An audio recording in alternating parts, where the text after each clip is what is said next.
તો hello everyone, welcome to Synergy IAS PCS. હવે આપણે જે જોવાના છે એ આપણે ચાલુ કરી રહ્યા છે પીએસઆઈ માટે ખાસ, અને જે તમને જીપીએસસીમાં પણ કામ લાગશે એવા કરંટ અફેર્સ. સો સૌથી સ્ટાર્ટિંગમાં we are bringing you the current affairs from 8 to 14th of December. આ વીકલી કરંટ અફેર્સની સિરીઝ રહેવાની છે, જે we will try to upload on each Sunday, right. Now what we have to do is that after watching this video તમારે શું કરવાનું છે કે જે પણ ટેલિગ્રામ લિંક નીચે આપેલી હશે ડિસ્ક્રિપ્શનમાં, એ ટેલિગ્રામ લિંકથી તમને આની પીડીએફ મળી જશે. તો લગભગ 40 to 45 ઇમ્પોર્ટન્ટ ક્વેશ્ચન્સ છે જે આ વીક દરમિયાન આવ્યા હતા, એ આપણે એક એક કરીને જોઈશું. તો સૌથી પહેલાં આપણે વાત કરીએ તો રિલાયન્સ રિટેલ વેન્ચર્સ લિમિટેડના નવા પ્રમુખ અને સીઈઓ તરીકે કોની નિમણૂક કરવામાં આવી છે? 4 ઓપ્શન્સ તમારી સામે છે. આન્સર છે આમનું જૈનેન્દ્ર વેણુગોપાલ, રાઈટ. તો રિલાયન્સ ઇન્ડસ્ટ્રીઝ લિમિટેડ એ 3 ડિસેમ્બર 2025 આ અઠવાડિયાના રોજ ફ્લિપકાર્ટના વરિષ્ઠ એક્ઝિક્યુટિવ જયેન્દ્રન વેણુગોપાલને રિલાયન્સ રિટેલ વેન્ચર્સ લિમિટેડના પ્રમુખ અને સીઈઓ તરીકે નિયુક્ત કર્યા છે. તો એક્ઝામ માટે તમારા માટે આ ખાસ ઇમ્પોર્ટન્ટ થઈ જાય છે. ભારતીય રિઝર્વ બેંકની નાણાકીય નીતિ સમિતિ મેટ્રો, આને આપણે કહીએ છીએ મોનેટરી પ્લાનિંગ કમિટીની 58મી બેઠકની અધ્યક્ષતા કોણે કરી? તો આરબીઆઈના જે આપણા ગવર્નર છે સંજય મલ્હોત્રા, એમણે આની બેઠકની અધ્યક્ષતા કરી હતી. તો તમે જોઈ શકો છો કે જે રેપો રેટ છે એ ઘટાડી દેવામાં આવ્યો છે, અને હવે જે નવો રેપો રેટ છે એ 5.25 છે. એસડીએફ જે છે એ અત્યારે 5% છે, અને જે એમએસએફ ઓર બેંક દર છે એ 5.5% નક્કી કરવામાં આવ્યો હતો આ બેઠકમાં. રેલોસ કરાર હેઠળ ભારતને રશિયાના કેટલાક નૌકાદળ અને હવાઈ મથકોનો ઉપયોગ મળશે? અત્યારે તમને ખ્યાલ હશે કે રશિયાના જે પ્રેસિડેન્ટ છે વ્લાદિમીર પુતિન ભારતના પ્રવાસ પર આવ્યા હતા, ત્યારે એ લોકોએ રેલોસ, ભારત અને રશિયાએ રેલોસ કરાર કર્યો હતો, રાઈટ. આ કરાર હેઠળ 40થી વધારે આપણને હવાઈ મથકોનો ઉપયોગ અને નૌકાદળનો ઉપયોગ કરવાનો મળશે, રાઈટ. તો આ તમારે યાદ રાખવાનું. આવું પણ પૂછાઈ શકે છે કે રેલોસ કરાર કયા દેશો વચ્ચે છે? તો ભારત અને રૂસ વચ્ચે છે. મિઝોરમના રાજ્યપાલ તરીકે સ્વરાજ કૌશલનો કાર્ય કર્યા ઐતિહાસિક કરાર પછી થયો હતો, રાઈટ. તો આનો આન્સર આવશે મિઝોરમ શાંતિ કરાર 1986, રાઈટ. નેક્સ્ટ ક્વેશ્ચન જોઈએ તો ઓસ્ટ્રેલિયાની વિક્ટોરિયા યુનિવર્સિટીએ ભારતમાં કયા શહેરમાં તેનું પ્રથમ આંતરરાષ્ટ્રીય કેમ્પસ સ્થાપવાની જાહેરાત કરી છે? તો કયા શહેરમાં? તમને ગાંધીનગર આપી શકે છે, ગિફ્ટ સિટી અમદાવાદ આપી શકે છે, બટ યાદ રાખવાનું છે કે એ ભારતીય શહેર ગુરુગ્રામ છે. નેક્સ્ટ પ્રશ્ન જોઈએ મિત્રો. સુજલામ ભારત એપ કયા મંત્રાલય દ્વારા શરૂ કરવામાં આવી છે? આ તો તમને ખ્યાલ હશે, ભારતમાં સુજલામ સુફલામ યોજના ચાલે છે, તો પાણીના રિગાર્ડિંગ છે. તો આ કોણ કરી શકે છે? જળ શક્તિ મંત્રાલય કરી શકે છે, રાઈટ. આનાથી પારદર્શિતા, સમુદાય ભાગીદારી અને સ્માર્ટ પાણી વ્યવસ્થાપનને પ્રોત્સાહન આપવા માટે આ પહેલ શરૂ કરવામાં આવી છે. નાગાલેન્ડમાં કઈ યોજના હેઠળ વોટરશેડ પ્રોજેક્ટને મંજૂરી આપવામાં આવી છે? તો મિત્રો નાગાલેન્ડમાં પાણીની તકલીફ માટે વોટરશેડ પ્રોજેક્ટ ચાલુ કર્યું છે, રાઈટ. સ્કીમનું નામ શું છે? પ્રધાનમંત્રી કૃષિ સિંચાઈ યોજના, જે બહુ જૂની છે, નાગાલેન્ડમાં ચાલુ કરવામાં આવી છે. વિજ્ઞાન સાહિત્ય મહોત્સવ 2025 ક્યાં આયોજિત કરવામાં આવ્યો હતો? તો મિત્રો આ આયોજિત કરવામાં આવ્યો હતો ન્યૂ દિલ્હી, ઓપ્શન બીમાં. આ 8 થી 9 ડિસેમ્બર 2025 દરમિયાન નવી દિલ્હીમાં યોજવામાં આવ્યો હતો, રાઈટ. આ તમારે ખાસ ધ્યાન રાખવાનું છે, રાઈટ. દિલ્હીમાં યોજાયેલા ઇન્ડિયા ઇન્ટરનેશનલ સાયન્સ ફેસ્ટિવલનો મુખ્ય ભાગ હતો. આ કાર્યક્રમનો ઉદ્દેશ સરળ ભાષા, સાર્વજનિક લેખન અને ભારતીય સાંસ્કૃતિક અભિવ્યક્તિઓ દ્વારા વિજ્ઞાનને સામાન્ય લોકો સુધી સુલભ બનાવવાનો હતો, જેથી લોકોને ઇઝીલી સાયન્સ એન્ડ ટેકનોલોજીના ડેવલપમેન્ટ છે ખ્યાલ આવે, લોકોને ઇઝી સાયન્સ એન્ડ ટેકનોલોજી ખબર પડે. આ મહોત્સવનું આયોજન CSIR NISCPR દ્વારા કરવામાં આવ્યું હતું. તમે યાદ રાખવાનું રહેશે કે વિજ્ઞાન સાહિત્ય મહોત્સવ કોના દ્વારા આયોજિત કરવામાં આવ્યું હતું? તો CSIR NISCPR. જ્યારે વિજ્ઞાન ભારતી વિભા IITM પુણે પંજાબ અને યુનિવર્સિટી તેના સહઆયોજક પણ હતા. સહઆયોજક મીન્સ યુ કેન સે કે કો ઓર્ગેનાઇઝર્સ. આ તમારે થોડું ખાસ યાદ રાખવાનું છે. ખાલી તમે આટલું યાદ રાખો, what is the full form of this. આ બધું તમારી PSI કોન્સ્ટેબલની એક્ઝામમાં નહીં પૂછાય. ગતિશક્તિ યુનિવર્સિટીએ તાજેતરમાં કઈ કંપની સાથે MOU પર હસ્તાક્ષર કર્યા છે? તો ફ્લિપકાર્ટ, માઇક્રોસોફ્ટ, ગૂગલ, એમેઝોન આપ્યા છે. Answer is Amazon. નેક્સ્ટ જોઈએ, BMWના નવા CEO તરીકે કોની નિમણૂક કરવામાં આવી છે? આન્સર છે મિલાન નેડલોવિક, રાઈટ, જે પણ આમનું નામ હોય. સુપ્રિયા સાહુને 2025નું champions of the earth award કઈ સંસ્થાએ આપ્યો? UNEP એ આપ્યો છે. UNEP United Nations Environment Programme, સંયુક્ત રાષ્ટ્ર પર્યાવરણ કાર્યક્રમ દ્વારા champion of the earth award 2025 કોને આપવામાં આવ્યો છે? તો ભાઈ સુપ્રિયા સાહુ. આવી રીતે પણ પૂછાઈ શકાય છે. એ તમિલનાડુ સરકારના અધિક મુખ્ય સચિવ, એડિશનલ સેક્રેટરી જે આપણે કહીએ એ છે, રાઈટ. તો એ આપણને ખાસ ધ્યાન રાખવાનું છે. નેક્સ્ટ ક્વેશ્ચન કે US FDA દ્વારા મંજૂર કરાયેલા પ્રથમ AI આધારિત તબીબી ઉપકરણ કયું છે? તો એ છે AIM NASH. તો તમે જોશો US FDA પહેલીવાર આર્ટિફિશિયલ ઇન્ટેલિજન્સ આધારિત તબીબી ઉપકરણને મંજૂરી આપી છે, જેમનું નામ છે AIM-NASH.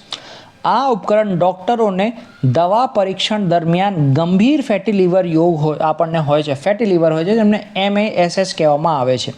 મેટાબોલિક ડિસફંક્શન એસોસિએટેડ આ ખબર નહીં શું કહેવામાં આવે છે, સ્ટીહોપેટાઇટિસ, રાઈટ, નું મૂલ્યાંકન કરવામાં મદદ કરે છે. તો આ જે ડૉક્ટર લોકો હશે એમને વધારે સારી રીતે ખબર આવશે. નેક્સ્ટ જોવા જઈએ તો 2026 ચેમ્પિયનશિપમાં કેટલા પુરુષો અને મહિલા ટીમો ભાગ લેશે? રાઈટ. તો 2026માં પ્રથમ વખત કોમનવેલ્થ ખોખો ચેમ્પિયનશિપ યોજાવાનું રહેશે, જેમાં 9 થી 14 માર્ચ દરમિયાન રહેશે, જેમાં 16 પુરુષ અને 16 મહિલા ટીમો રહેશે. તો કેટલી ખોખો ચેમ્પિયન ટીમ છે એ પૂછવાનો પ્રશ્ન હતો. જોઈ લેજો કરેક્શન. UHC કયા ટકાઉ વિકાસ ધ્યેય સાથે જોડાયેલો છે? રાઈટ. તો સારું સ્વાસ્થ્ય અને સુખાકારી SDG 3. મિત્રો SDG 18 થઈ ગયા છે 17થી, રાઈટ. કયો છે 18મો જે એડ કરવામાં આવ્યો છે એ તમે કમેન્ટ કરીને બતાવો, રાઈટ.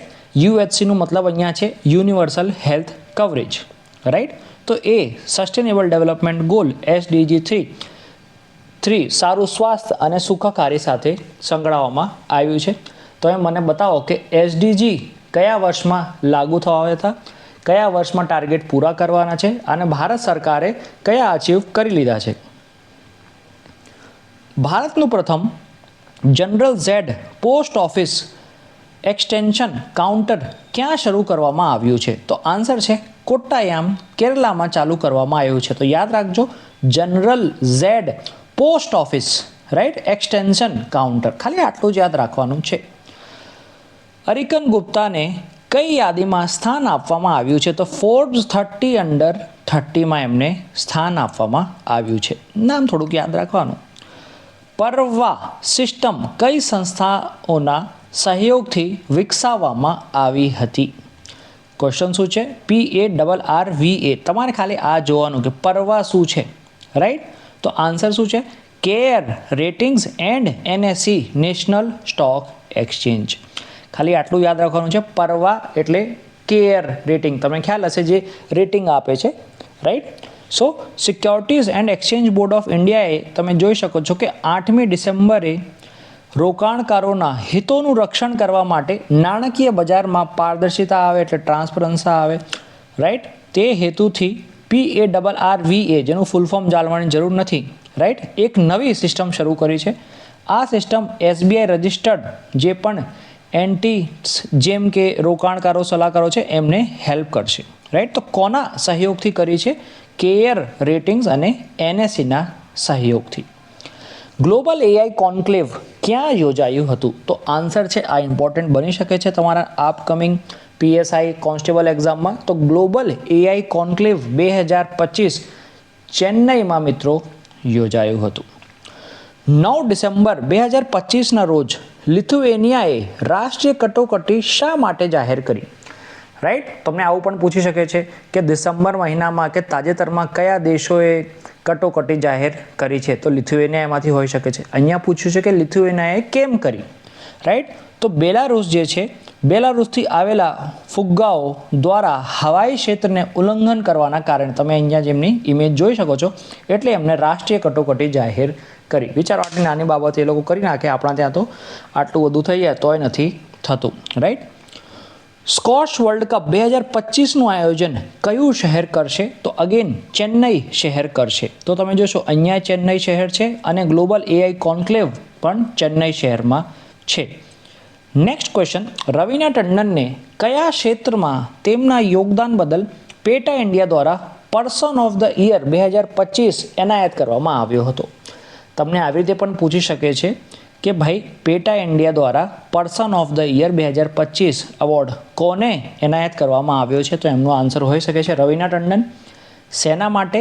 તો પ્રાણીના જે પણ અધિકારો છે અને માનવીય શિક્ષણ માટે એમને આ એવોર્ડ પેટા દ્વારા આપ્યું છે. પેટા એક એવી સંસ્થા છે જે એનિમલ રાઇટ્સની વિશે કામ કરે છે. રાષ્ટ્રીય માનવ અધિકાર આયોગ નેશનલ હ્યુમન રાઇટ્સ કમિશનની સ્થાપના ક્યારે થઈ હતી? તો 1993માં આની સ્થાપના થઈ હતી, રાઈટ. એ તમારે યાદ રાખવાનું છે. સ્ટર્લિંગ કઈ કંપની દ્વારા વિકસાવવામાં આવ્યું છે? એમને સ્ટારલિંક કહેવામાં આવે છે. સ્ટર્લિંગની સ્ટારલિંક. તો આપણું આ સ્પેસ એક્સ છે એલોન મસ્કનું, એમના દ્વારા સ્પેસ એક્સ દ્વારા સ્ટારલિંક પ્રોજેક્ટ ચાલુ કરવામાં આવ્યું છે, જેથી આખા કન્ટ્રીઝને, ઘણી બધી કન્ટ્રીઝને સેટેલાઇટ દ્વારા ઇન્ટરનેટ કનેક્ટિવિટી આપવામાં આવશે. બટ આમનું જે પેકેજ ઇન્ડિયામાં રહેવાનું છે, ઇટ ઇઝ અપ્રોક્સ અબાઉટ 35,000 36,000, થોડુંક મોંઘું એ રહેવાનું છે. મહારાષ્ટ્રે કેટલા દિવસમાં 45,000 એટલે 45,911 સૌર કૃષિ પંપ સ્થાપિત કરીને ગિનિસ વર્લ્ડ રેકોર્ડ બનાવ્યો? કેટલા દિવસમાં? તો 30 દિવસમાં. તમને આવું પૂછી શકે છે કે કયા રાજ્યે 45,911 સૌર કૃષિ પંપ સ્થાપિત કરીને ગિનિસ વર્લ્ડ રેકોર્ડ બનાવ્યો 1 મહિનાની અંદર? તો આન્સર હોઈ શકે છે કે ભાઈ મહારાષ્ટ્રે. આવું પણ તમને પૂછાઈ શકે છે. ટાટા ઇલેક્ટ્રોનિક્સ અને ઇન્ટેલ વચ્ચેનો સમજૂતી કરાર, એટલે તમે કહેશો કે ટાટા ઇલેક્ટ્રોનિક્સ અને ઇન્ટેલ વચ્ચે જે એમઓયુ છે કયા ક્ષેત્રે થયું છે? તો ભાઈ સેમિકન્ડક્ટરના ઉત્પાદન માટે, રાઈટ. તમે આવું પણ પૂછી શકે છે કે સેમિકન્ડક્ટર ઉત્પાદન માટે ટાટા ઇલેક્ટ્રોનિક્સ એ કઈ કંપની સાથે એમઓયુ કર્યું છે? તો ઇન્ટેલ સાથે. આવું પણ પૂછી શકે છે ઇન્ટેલ કઈ ભારતીય કંપની સાથે એમઓયુ સાઇન કર્યું છે? તો તમે કહેશો ટાટા ઇલેક્ટ્રોનિક્સ સાથે. આઈએમએફના જૂન 2025ના અહેવાલમાં ભારતની કઈ ડિજિટલ ચૂકવણી પ્રણાલીને વિશ્વની સૌથી મોટી તરીકે વર્ણવવામાં આવી હતી? તો ભારતનું જે યુપીઆઈ છે એ જ બધાને આ ખ્યાલ હશે, આમાં કોઈ ટેન્શન છે જ નહીં. હવે તમે જોશો કે ભાઈ સર્વજ્ઞ સિંઘ કુશવાહા જે છે એમની ફિડી રેટિંગ શું થઈ ગઈ છે? રેપિડ એફઆઈડી જે ચેસનું હોય છે એમાં રેટિંગ શું છે? તો આટલા નાના બાળકની ચેસ રેટિંગ છે 1572, 1572. આટલી તો મોટા લોકોની નહીં હોતી, રાઈટ, બરોબર. તો ન્યૂનતમ કેવી હોવી જોઈએ બાળકો માટે? તો 1400ની આસપાસ હોવી જોઈએ. બોધિ શબ્દનો અર્થ શું થાય છે? હવે બોધિ શબ્દનો અર્થ પૂછવામાં આવ્યો છે. તો બોધિ શબ્દનો અર્થ છે જાગૃતિ અથવા સાચા જ્ઞાનની પ્રાપ્તિ. રોહિત શર્મા આંતરરાષ્ટ્રીય ક્રિકેટમાં 20,000 રન પૂર કરનાર કયો ભારતીય ખેલાડી બન્યો છે? તો આન્સર છે ચોથા ભારતીય ખેલાડી રોહિત શર્મા બન્યા છે. રોહિત શર્માના વન ડેમાં હાઈએસ્ટ સ્કોર સિંગલ ઇનિંગમાં કેટલું છે? ટેસ્ટમાં કેટલું છે? એ મને કમેન્ટ કરીને થોડુંક જણાવી દો. રાઇટ ટુ ડિસ્કનેક્ટ બિલ 2025 કયા પ્રકારનું બિલ છે? તો આ એક ખાનગી બિલ છે, એટલે કે પ્રાઇવેટ મેમ્બર્સ બિલ છે, આપણે આવું કહી શકીએ છીએ. અલકનંદા આકાશગંગાની શોધ કોણે કરી હતી? તો ક્વેશ્ચન છે કે અલકનંદા આકાશગંગા જે છે એની શોધ કોણે કરી હતી? તો રાઈટ આન્સર ઇઝ બી, રાશિ જૈન અને યોગેશ વાડેકરે કરી હતી. વાડેકર આપણે એમને કહીએ જનરલી, રાઈટ. તો રાશિ જૈન અને યોગેશ વાડેકરે કરેલી. શેની શોધ? ભાઈ અલકનંદા આકાશગંગાની. ફ્રેન્ક ગેહરીની સૌથી પ્રખ્યાત કૃતિ કઈ છે જેના કારણે બિલ્બાઓ ઇફેક્ટનો જન્મ થયો? રાઈટ, બિલ્બાઓ ઇફેક્ટનો જન્મ થયો. તો આન્સર છે ગુગનહેમ મ્યુઝિયમ બિલ્બાઓ. રાઈટ. તો આવા ક્વેશ્ચન થોડાક અટપટા હોય છે, તમને ખાલી ખ્યાલ હોય, એકાદ વાર તમે જોયેલા હોય તો એક્ઝામમાં તમને ટીક કરતાં થોડુંક ફાવે. બહુ ડિટેલમાં તમને નહીં પૂછવાના. રાઈટ. ટેક્સ પ્રજ્ઞા કયા સરકારી અભિયાન સાથે સુસંગત છે? તો ડિજિટલ ઇન્ડિયા અને વ્યવસાય કરવાની સરળતા સાથે આ સુસંગત છે. નેક્સ્ટ ક્વેશ્ચન જોઈએ તો આઈઆઈટી કાનપુર વતી કોણે એમઓયુ પર હસ્તાક્ષર કર્યા? તો આઈઆઈટી કાનપુરે એનએમડીસી સાથે કરાર કર્યું હતું. રાઈટ. શેના માટે? એઆઈ અને મશીન લર્નિંગ માટે. તો એમના ઉપર સાઇન પ્રોફેસર અશોક ડેએ કરેલો. યશસ્વી જયસ્વાલ ત્રણેય ફોર્મેટમાં સદી ફટકારનાર ત્રીજો ભારતીય બેટ્સમેન બન્યો છે. બરોબર. તો આ પૂછવા જઈએ કે તો કયો બેટ્સમેન બન્યો છે? રાઈટ. તો એ છઠ્ઠો બેટ્સમેન છે. આ ક્વેશ્ચન થોડુંક જોઈ લેજો. ત્રણેય ફોર્મેટમાં સદી ફટકારનાર કયો ભારતીય બેટ્સમેન બન્યો છે? રાઈટ. તો આ છઠ્ઠો બેટ્સમેન બન્યો છે. ત્રીજી ઓડીઆઈમાં એમને કર્યું હતું. Right. Next question, transparency international દ્વારા જાહેર કરવામાં આવેલા જે ઇન્ડેક્સ છે કરપ્શન પરસેપ્શન ઇન્ડેક્સ, ભ્રષ્ટાચાર ધારણા સૂચકાંક 2024માં 180 દેશોમાં ભારતનો ક્રમ કેટલો હતો? તો આન્સર છે 93મો ક્રમ હતો. રાઈટ. 5 ડિસેમ્બર 2025 સુધીમાં retail CBDC central bank of digital કરન્સીનું કુલ વ્યવહાર કેટલું થયું છે? તો યાદ રાખજો 28,000 કરોડની આસપાસ થયો છે. 2 ડિસેમ્બર 2025ના રોજ DRDOએ ભારતીય સશસ્ત્ર દળોને કેટલી સ્વદેશી ટેકનોલોજી સોંપી? તો તમે જોશો કે 7 ટેકનોલોજી સોંપી ચૂક્યા છે. એ તમારે થોડુંક ધ્યાન રાખવાનું. નેટફ્લિક્સે વોર્નર બ્રધર્સ ડિસ્કવરીને કેટલામાં ખરીદી? તમને ખ્યાલ હશે કે નેટફ્લિક્સે અત્યારે વોર્નર બ્રધર્સને ખરીદી લીધી છે. તો એમની $72 બિલિયન ખરીદી થઈ છે. $72 બિલિયન ઇન્ડિયન રૂપીઝમાં કેટલા થશે એ મને તમે કમેન્ટ કરીને જણાવો. રાઈટ. નેક્સ્ટ, ફિનો દેશની પ્રથમ પેમેન્ટ બેંક બની જેને સ્મોલ ફાઇનાન્સ બેંકમાં રૂપાંતરિત કરવાની મંજૂરી મળી છે. તો કઈ બેંક છે? ફિનો પેમેન્ટ્સ બેંક. આ તો સિમ્પલ છે, તમને આન્સરથી જ ખ્યાલ આવી જશે. ડૉક્ટર રેણુકા અય્યરને કઈ સંસ્થાના મુખ્ય તબીબી અધિકારી તરીકે નિયુક્ત કરવામાં આવ્યું છે? તો NCCN. રાઈટ. એમને નિયુક્ત કરવામાં આવ્યો છે. કોણ છે? તો એમનું નામ છે ડૉક્ટર રેણુકા અય્યર.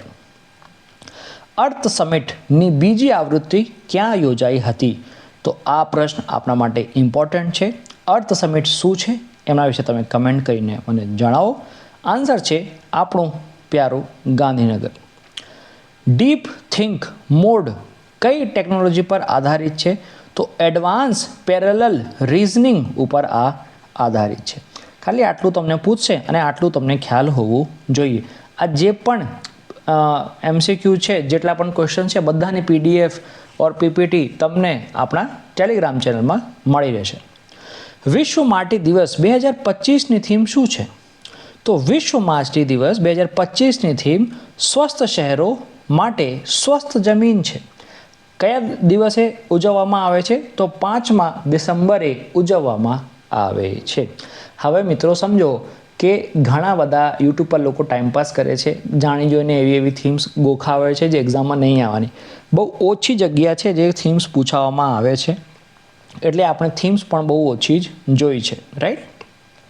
લુઆના લોપેઝ લારા કઈ ઉંમરે વિશ્વની સૌથી નાની વયની સ્વનિર્મિત મહિલા અબજોપતિ બની? તો આ 29 વર્ષે બિલિયનેર બની ગઈ છે. રાઈટ મિત્રો, તો આ આપણું હતું 8 to 14th ઓફ ડિસેમ્બરનું કરંટ અફેર્સ. આની જે પણ પીપીટી છે, પીડીએફ છે, મટીરિયલ છે, એ તમને synergy IAS PCS Telegram channel પર તમને મળી જશે. તમે ખાલી સિનર્જી IAS PCS એકસાથ લખશો તો તમને ચેનલ મળી જશે. લગભગ 1000 જેટલા સબસ્ક્રાઈબર્સ છે as of now. First video છે આપણું કરંટ અફેર્સનું, હોઈ શકે આમાં થોડીક ભૂલો હોય તો એ આપણને તમે માફ કરજો પ્રોનાઉન્સિએશન વગેરેમાં. રાઈટ, અને જે તમને જે સારું લાગી હોય આ વિડીયો તો please share with all of your friends જેમને પણ PSI, કોન્સ્ટેબલ, GPSC, DYSOની એક્ઝામની તૈયારી કરવાની છે. આવા જ પ્રયત્નો કરીશું કે રેગ્યુલરલી તમને વિડીયોથી હું આ અવગત કરાવતો રહું current affairs, and to the point directly આપણે જ વાત કરીશું. Secondly, you can find the PDFs in the Telegram channel. Okay, thank you very much.